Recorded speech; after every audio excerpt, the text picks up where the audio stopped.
नमस्कार शेतकरी बांधवांनो, या व्हिडिओमध्ये बघूया हंटर ल्यूर ड्रॉपच्या सहाय्याने कशा पद्धतीने फळमाशांपासून आपल्या पिकांचे संरक्षण होते।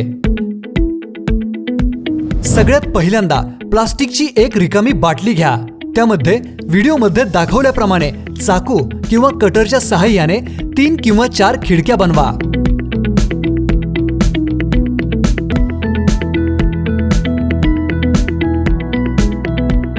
आता या बाटलीमध्ये 100 ते 200 मिली पाणी भरा। त्या पाण्यामध्ये हंटर ल्यूर ड्रॉपचे 4 ते 5 थेंब टाका।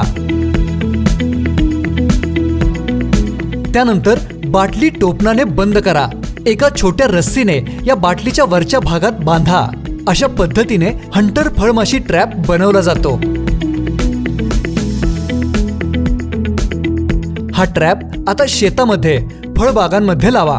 1 एकर मध्ये सुमारे 8 ते 10 ट्रॅप समान अंतर ठेवून लावावे। याचा अतिशय वेगवान फॉर्म्युला लगेचच आपलं काम सुरू करतो। तो फळमाशांना आपल्याकडे आकर्षित करतो।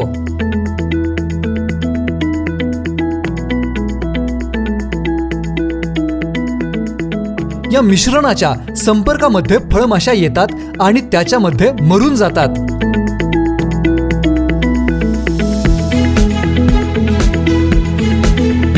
प्रत्येक 10 ते 12 दिवसांनंतर ट्रॅपमध्ये पाणी आणि मेलेल्या माशांना फेकून द्या।